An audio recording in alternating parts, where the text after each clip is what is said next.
ॐ भूर्भुवः स्वः तत्सवितुर्वरेण्यं भर्गो देवस्य धीमहि धियो यो नः प्रचोदयात्।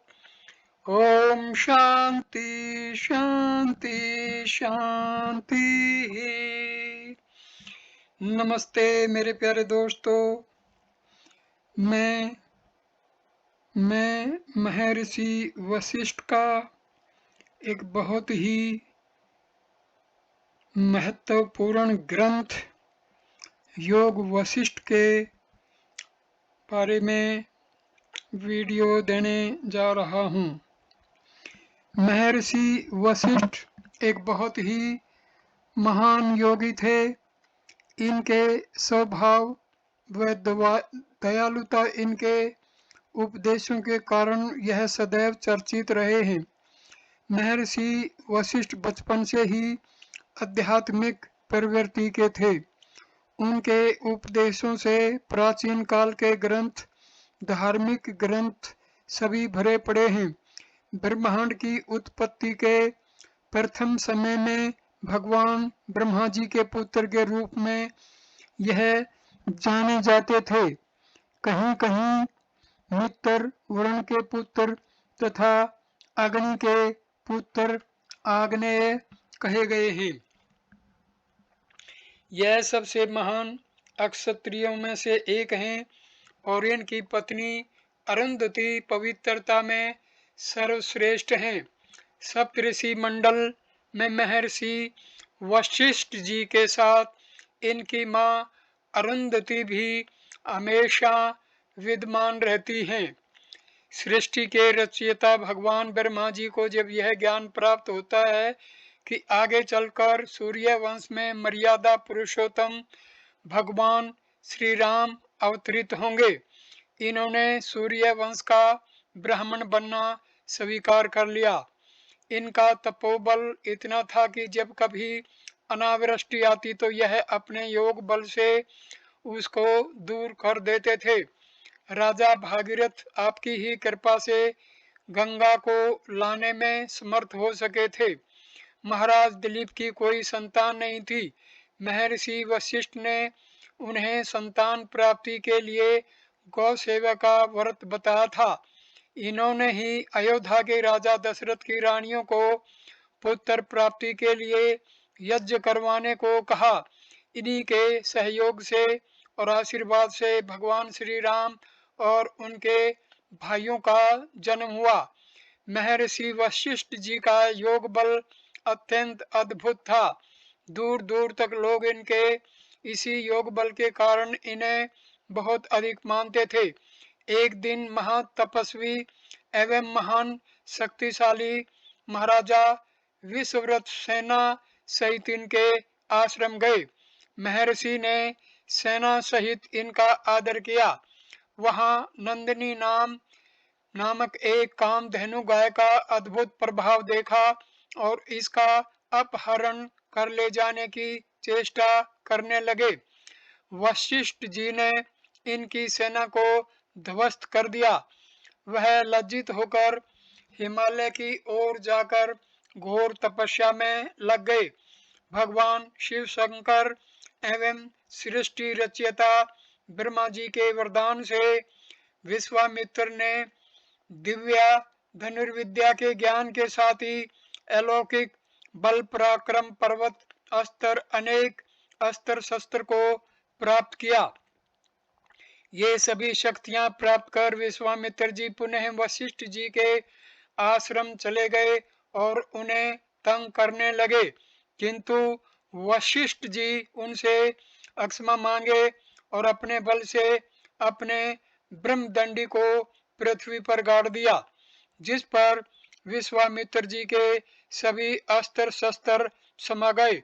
तब विश्वामित्र जी ने अक्षत्रिय बल को धिक्कारते हुए कहा, अक्षत्रिय को धिक्कार है। वास्तविकता में तो ब्रह्म तेज रूप ही वास्तविक बल है, क्योंकि एक ब्रह्मदंडी के सामने सभी अस्त्र शस्त्र पराजित हो गए हैं। इस बात से शर्मसार होकर विश्वामित्र जी ब्राह्मण तत्व प्राप्त करने के लिए तपस्या करने लगे, लेकिन अहंकार के भाव का त्याग नहीं कर पाए। इसी के कारण विश्वामित्र जी ने वशिष्ठ जी के 100 पुत्रों को मार डाला, किंतु फिर भी वशिष्ठ जी ने माफी का मार्ग ही उचित समझा। विश्वामित्र जी ने जब वशिष्ठ जी का बुरा करना चाहा, तो उस समय वशिष्ठ जी के द्वारा अपनी पत्नी से सबकी प्रशंसा करते हुए सुनकर अत्यंत पश्चाताप करने लगे और शस्त्र फेंक कर वशिष्ठ जी के चरणों में गिर पड़े। वशिष्ठ जी ने उन्हें माफ कर अपने दिल से लगा लिया और ब्रह्म ऋषि स्वीकार किया। इस प्रकार अपने शत्रु के साथ भी गलत व्यवहार को उन्होंने अक्षमा किया और विश्वामित्र पर उपकार किया। इन्हीं सब अच्छे कर्मों एवं साधनों के प्रभाव के कारण ही यह रघुकुल के उत्पन्न हुए सभी राजकुमारों, दिलीप आदि धर्मात्मा राजाओं के कुल गुरु बने और पूर्ण ब्रह्म के अवतार भगवान श्री राम तथा साक्षात लक्ष्मी स्वरूपा मां भगवती एवं उनके अंशभूत भाइयों तथा महाराजा जनक जैसे योगियों के भी आराध्य बन गए। महर्षि वशिष्ठ सभी देवताओं, ऋषि मुनियों एवं योगी जनों के पूजनीय रहे हैं। यह माना जाता है कि यह अपनी पत्नी अरुंधति के साथ सप्तऋषि मंडल में स्थित होकर आज भी सारे जगत के कल्याण में लगे हुए हैं। भगवान श्री राम को महर्षि वशिष्ठ द्वारा उपदेश योग वशिष्ठ नामक ग्रंथ योग एवं वेदांत का विशिष्ट ग्रंथ है। उसमें वैराग्य, मुमुक्षु व्यवहार, उत्पत्ति, स्थिति, उपशा तथा निर्वाण, यह 6 प्रकरण हैं। इस ग्रंथ में अपने स्वरूप में स्थित होने की विधियां बताई गई हैं। चित्त की पंचवृत्तियां, योग की प्राचीनता व महत्व, आसनों का महत्व, ज्ञान व वर्गीकरण, योगासन करते समय किन किन बातों का ध्यान रखना चाहिए, योग का हमारी अस्थियों पर प्रभाव, पतंजलि योग सूत्र, समाधि पद से संबंधित सभी शॉर्ट प्रश्न उत्तर, महर्षि पतंजलि का जीवन परिचय। सब वेदांत के अनुरागी सज्जनों को विदित है कि योग वासिष्ठ महारामायण नामक ग्रंथ मुमुक्षुओं का सर्वस्व और ब्रह्म विद्या के ग्रंथों में श्रोमणी गिना जाता है। इसका नाम महारामायण इस कारण से नियत किया गया है कि पूर्व वाल्मीकि रामायण में श्री रामचंद्र जी महाराज के जन्म से लेकर रावण वध आदि अनेक सांसारिक लीला इस आशय से वर्णन की गई है कि मनुष्य संसार में पितृभक्ति, भ्रातृ स्नेह, एक पत्नी व्रत, सज्जन रक्षा और सत्य धर्म का पालन किस प्रकार कर सकता है। इसी कारण रामायण में मूल मंत्र यह है कि सत्यम एवेश्वरे लोके सत्य धर्मे सदा श्रितः सत्यमूलानि सर्वाणि सत्यानास्ति परम पदम तत्मिष्टम हुत्तम चैव तपानि च तपांसिच वेदः सत्य प्रतिष्ठा नास्तः समात् सत्ये प्रोभवेत् नेव लोभान मोहाद्वान चाजाने मोनवितः सेतुम सतश्च भेदश्यामि गुरो सत्य प्रतिश्रुवः। संसार में सत्य ही ईश्वर रूप है, सत्य में ही धर्म सदा स्थित है, सत्य ही सबका मूल है और सत्य से उत्तम कोई पद नहीं है। दान, यज्ञ, हवन, तप और वेद ये सब सत्य के ही आश्रय हैं। इसलिए सर्वथा सत्य प्राण हो लोभ से, मोह से, तमोगुण का आश्रय लेकर अज्ञान से मैं सत्य की मर्यादा को और अपने पिता के साथ अपनी सत्य प्रतिज्ञा को नहीं तोड़ूंगा। रामचंद्र जी का सब जीवन चरित्र इसी प्रकार व्यतीत हुआ, जिससे उनके अनुयायियों को भी अपने जन्म सफल करने का अवसर मिला। यह वृत्तांत पूर्व रामायण का है। दूसरी उत्तर रामायण यह योग वासिष्ठ है। इसमें वासिष्ठ जी ने रामचंद्र जी को वह उपदेश किया कि जिससे वह संसार के कार्यों को करते हुए भी उनसे निर्लिप्त रहकर जीवन मुक्ति के सुख को अनुभव करके विधेय कैवल्य के भागी हुए। यह कथा प्रसंग इस प्रकार है कि श्री रामचंद्र जी विद्या अध्ययन करके पिता की आज्ञा से तीर्थ यात्रा और देशाटन को गए। वहां से आने के पश्चात उनको संसार के पदार्थों से ऐसा तीव्र वैराग्य हुआ कि आह्निक कृत्य तथा भोजनादिक से भी उदासीन हो एकांत सेवन करने लगे और प्रतिदिन उनका शरीर कृश और दुर्बल होने लगा।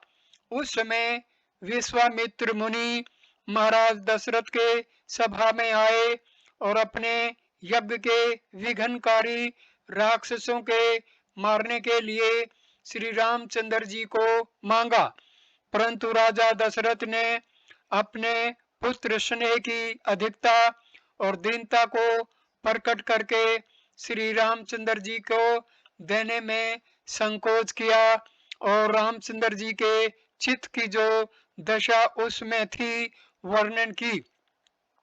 इस पर विश्वामित्र जी ने रामचंद्र को सभा में बुलवाकर उनके चित्त की दिशा का सब वृत्तांत पूछा और कहा कि वह कौन सी चिंता है जो आपको इतना कलेश दे रही है और उसका कारण क्या है।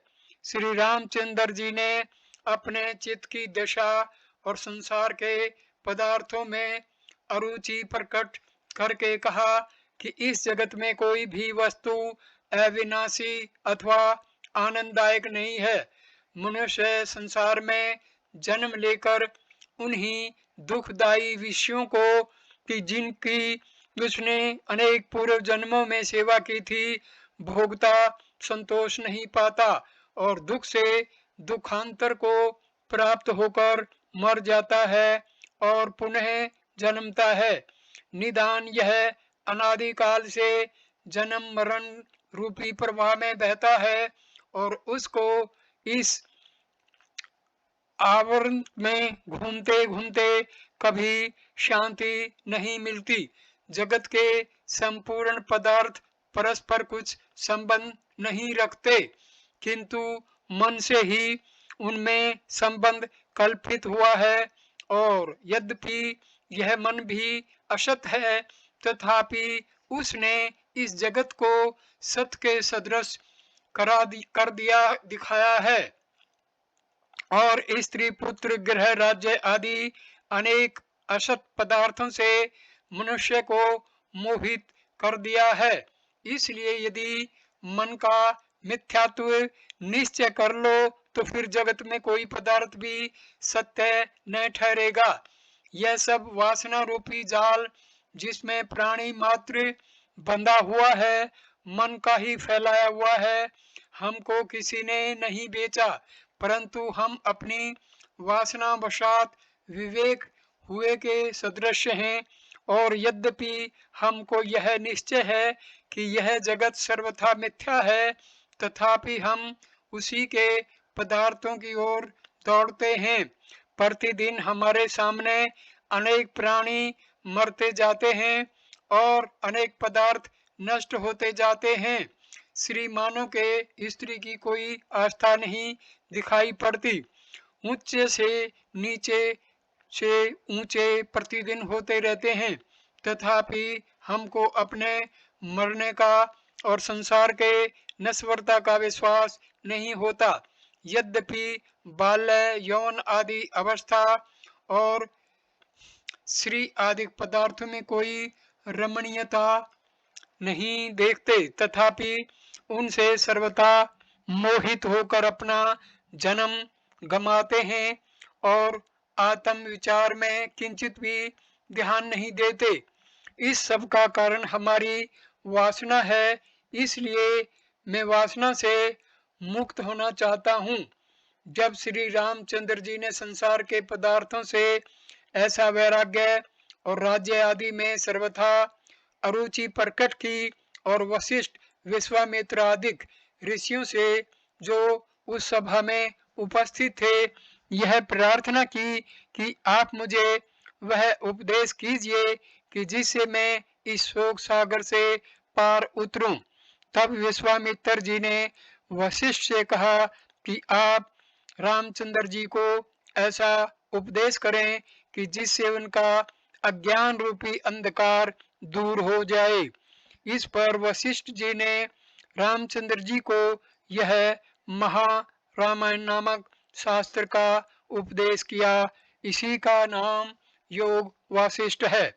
जैसा कि पूर्व रामायण में बाल लीला वर्णनकारी बालकांड से अतिरिक्त अयोध्या आदि 6 कांड हैं, वैसे ही इस उत्तर रामायण में भी वैराग्य, मुमुक्षु, उत्पत्ति, स्थिति, उपशम और निर्वाण 6 प्रकरण हैं और संपूर्ण ग्रंथ में 32,072 श्लोक हैं। प्रथम वैराग्य प्रकरण है कि जिसमें जगत के पदार्थों का मिथ्यात्व और नश्वरता पूर्ण रीति से दर्शाकर यह वर्णन किया गया है कि जब तक मुमुक्षु को वैराग्य उत्पन्न नहीं होता यहाँ तक वह मोक्ष का अधिकारी कदापि नहीं हो सकता। इसी वैराग्य के दृढ़ता के अर्थ बाल्य, यौवन, वृद्धावस्था, धन और स्त्री आदि पदार्थों की निंदा और काल की गति ऐसे ऐसे मनोहर रूप अलंकार द्वारा वर्णन की गई है कि जिसको पढ़कर संसार में कैसा ही लिप्त पुरुष हो वह एक बार तो उससे अवश्य ही विरक्त हो जाएगा। द्वितीय मुमुक्षु प्रकरण है, उसमें यह निरूपण किया गया है कि चित्त रूपी वन में वासना रूपी नदी बड़े वेग से बहती है, जिसका सहचारी होने से मनुष्य अज्ञान सागर में अवश्य जा गिरता है। इसलिए प्राणी मात्र को उचित है कि वासना रूपी नदी के प्रवाह को संसार की ओर से हटाकर आत्मा की ओर लावे और मलिन वासनाओं को त्याग कर शुद्ध वासनाओं को ग्रहण करे। परंतु वह वासना त्याग पुरुषार्थ से ही सिद्ध हो सकता है, प्रारब्ध पर विश्वास करके बैठने से नहीं। प्रारब्ध भी पुरुष का ही पुरुषार्थ का ही नाम है। यदि प्रबल पुरुषार्थ किया जाए तो इस जन्म तथा जन्मांतर की सब मलिन वासनाओं को त्याग कर और आत्म ज्ञान संपादन में सब विघ्नों को जीत कर मोक्ष की प्राप्ति होगी। इस प्रकरण में अनेक उदाहरणों से यह सिद्ध किया गया है कि पूर्व जन्म के पुरुषार्थ का ही नाम वासना है, अर्थात जो कर्म किसी जन्म में प्रयत्न पूर्वक किया जाए वह अभ्यास वशात चित्त में संस्कार रूप से स्थित हो जाता है और वह संस्कार अनेक जन्मों में उस प्राणी को उसी प्रकार के कर्म की ओर आकर्षण करता है। इसी का नाम वासना है। इसलिए शास्त्र का यह सिद्धांत है कि एक जन्म का पुरुषार्थ दूसरे जन्म के पुरुषार्थ से हीन अथवा बली हो सकता है। मोक्ष रूपी मंदिर के 4 द्वारपाल हैं, शम, विचार, साधु संगम और संतोष। यदि इन चारों की सेवा नहीं हो सके तो 3 की, 2 की अथवा 1 की ही सेवा करने से मोक्ष मंदिर में प्रवेश होता है। रसायन के पान करने से अथवा लक्ष्मी की प्राप्ति से भी वह सुख प्राप्त नहीं होता है जो सम से होता है। शुभ अशुभ पदार्थों को श्रवण करके, स्पर्श करके, दर्शन करके, भोजन करके संग कर जो ने हर्ष को प्राप्त होता है, ने शोक को, वही पुरुषांत कहता है। विचार से बुद्धि तीव्र होती है और परम पद की प्राप्ति होती है। मैं कौन हूँ, यह संसार किसका है, यह कैसे उत्पन्न हुआ, इत्यादि बारंबार चिंतन करने को विचार कहते हैं।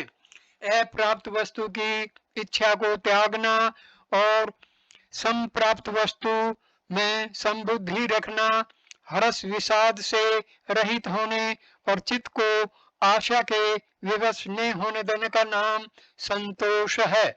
साधु संग में ही संसार समुद्र से तैरने की नौका है और साधु वह है कि जिसके हृदय की ग्रंथि टूट गई हो और ज्ञान और समता का पूर्ण प्रकाश हो। सारांश इस प्रकरण का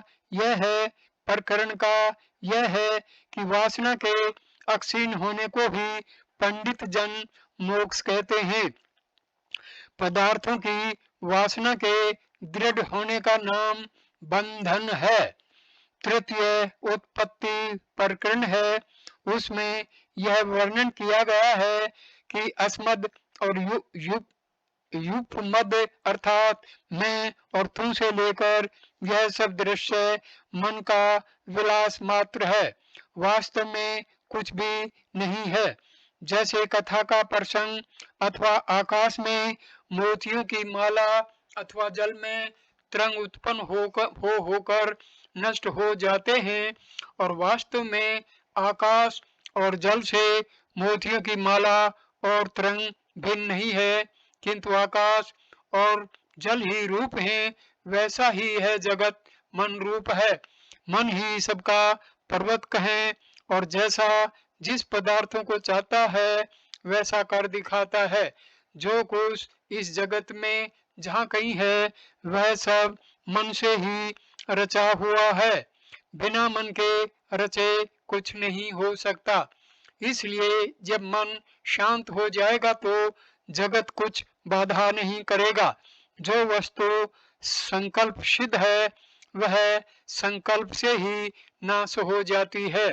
इसलिए जब तक यह संकल्प सिद्ध है कि मैं ब्रह्म नहीं हूँ तब तक बंधन है। जब यह संकल्प दृढ़ हो गया कि यह सब दृश्य ब्रह्म है तब बंधन कहाँ रहा। इसलिए संसार की वासना को त्याग कर और परम पुरुषार्थ से मन को जीतकर योग की सप्त भूमि द्वारा परम पद को प्राप्त हो, यही इस प्रकरण का सिद्धांत है। इस कारण से लीला और इंद्र ब्राह्मण और राजा लवण आदि के उपाख्यानों से यह सिद्ध किया गया है कि यह जगत संकल्प के वृद्धि को और उसकी अक्षीणता से अक्षय को प्राप्त होता है। इस प्रकरण में दृष्टि सृष्टिवाद को उत्तम रीति से दिखलाया है और यह सिद्ध किया कि संकल्प के वश्य ही संसार का भान होता है, अर्थात चित्त ही संसार है। जब संकल्प का नाश हो जाए तो संसार रूपी तुषार स्वयं नष्ट हो जाता है और अनादि अनंत ब्रह्म तत्व ही है और कुछ नहीं। यह ब्रह्म ऐसे भासता है जैसे शरद ऋतु में निर्मल आकाश। समष्टि व्यष्टि भेद कल्पित जगत मनोमात्र है। मन असत अज्ञान का कार्य है, अतः वह भी असत है। अधिष्ठान साक्षी की ही सत्ता से ही मन की सत्ता है और मन का स्फुरण ही जगत की उत्पत्ति तथा स्थिति का कारण है। चतुर्थ प्रकरण स्थिति प्रकरण है। इसमें यह निरूपण किया गया है कि जगत की स्थिति भी उसकी उत्पत्ति के सदृश मनोमात्र है। इसलिए इस संकल्पमयी जगत की श्री में भावना को त्याग कर सब स्वरूप में विचरो। सब पदार्थों में जो समदृष्टि है वही चित्त की परम स्थिति का कारण है। उसमें स्थिति होने से फिर मनुष्य जन्म मरण का भागी नहीं होता। मैं ने करता हूँ, ने मैं ये हूँ, अथवा मैं ही सबको करता हूँ और मैं ही सब हूँ। इनमें से किसी एक दृष्टि का आश्रय लेने से मनुष्य संसार से छूट जाता है। अहंकार तीन प्रकार का होता है। प्रथम कार्य रूप, यह संपूर्ण ब्रह्मांड तथा कारण रूप परमात्मा मैं ही हूँ, मुझसे अन्य कुछ नहीं है। यह अहंकार बंधन का हेतु नहीं है। मैं सबसे पृथक सतदा कल्पित जो बालक का अग्रभाग से उससे भी मैं सूक्ष्म हूँ, यह दूसरा अहंकार है। यह भी बंधन का हेतु नहीं है। और ये दोनों प्रकार के अहंकार जीवन मुक्तों को होते हैं। तीसरा अहंकार देह आदि में अहम बुद्धि है। यह अहंकार लौकिक है। इसको त्याग कर प्रथम दो अहंकारों की भावना करो और फिर उन दोनों को भी त्याग कर परम पद में लय हो। पंचम प्रकरण उपशम प्रकरण है। इसमें यह निरूपण किया गया है कि अहम त्वम एतत् का जो परस्पर भेद भासता है वह भी मनोमात्र है। उसको दूर करने का उपाय मन का निग्रह है। मन के नाश से ही परम पद की प्राप्ति होती है। जब तक चित्त की सत्ता है तब तक दुख है और चित्त के नाश से दुख का नाश हो जाता है। जब तक यह निश्चय है कि मैं सुखी हूँ, दुखी हूँ, तब तक मन जो इस संसार रूपी वृक्ष का बीज विद्यमान है, जब मन मैत्री आदि गुणों द्वारा शुद्ध वासना को संपादन करता है और फिर उस वासना को भी त्याग कर ब्रह्म स्वरूप का साक्षात करता है, तो मन का मनोभाव नहीं रहता।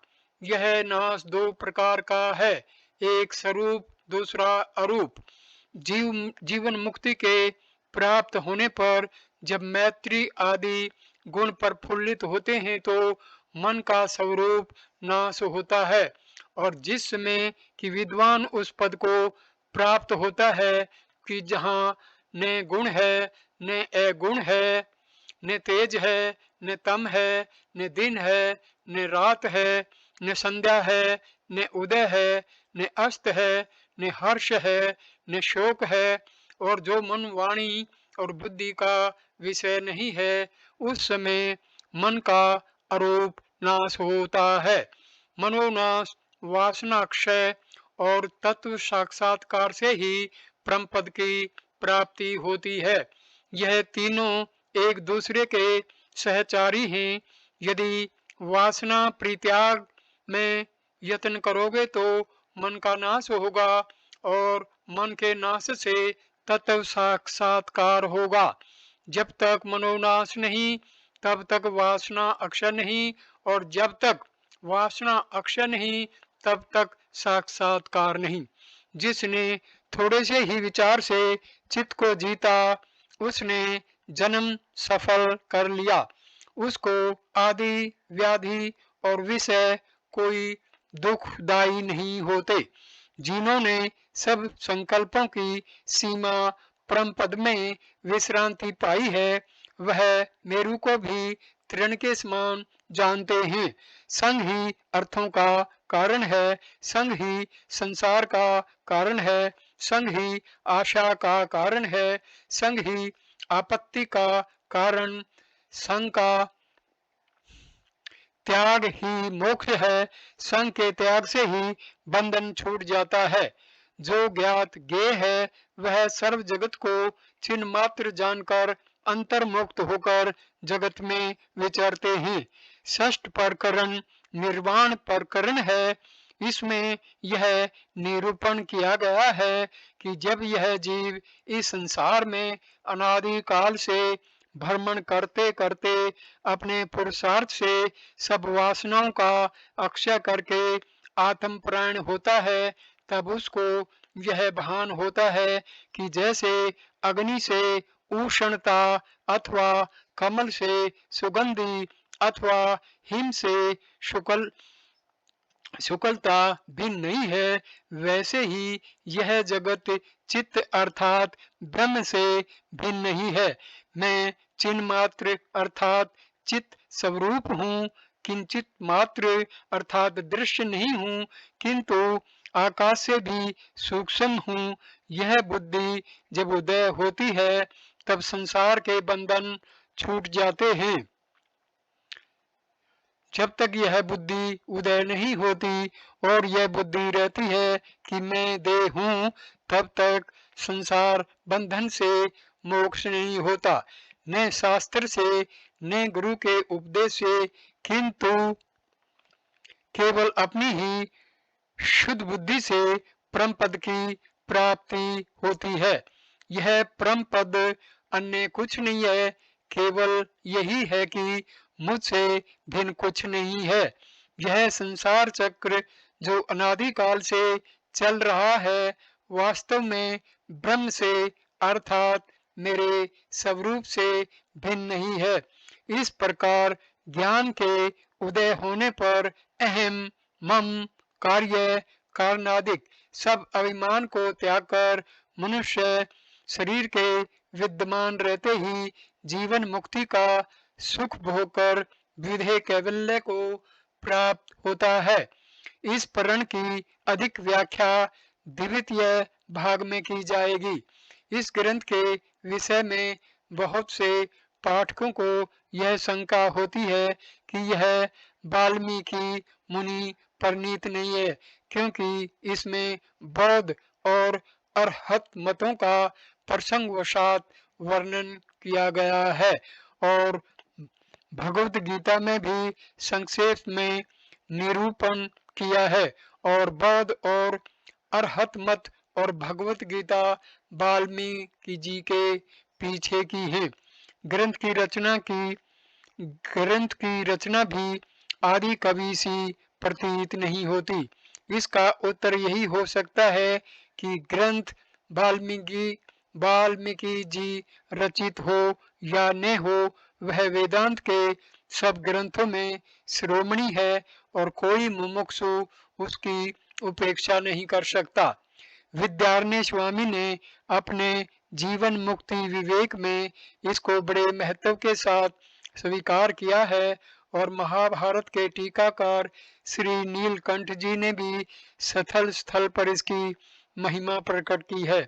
इस ग्रंथ का आशय दृष्टि सृष्टिवाद है, अर्थात दृष्टि से सृष्टि, जिसका यह अर्थ है कि दृष्टि मन ही सृष्टि है।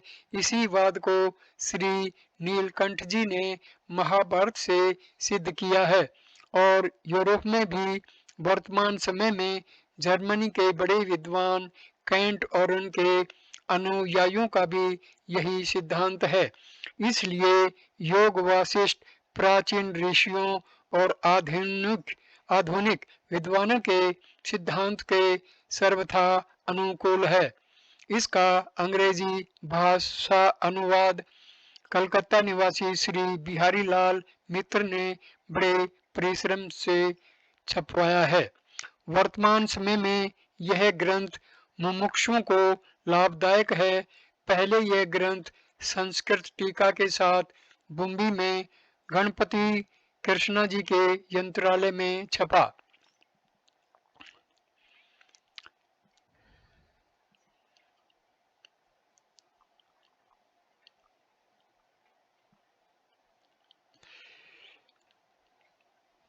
ये ग्रंथ पुराना है नया है, इस दुविधा में न पड़ के हमें इस ग्रंथ की जो महान शिक्षाएं हैं उनको ग्रहण करना चाहिए और अपने जीवन में उन पर चलने का प्रयत्न करना चाहिए।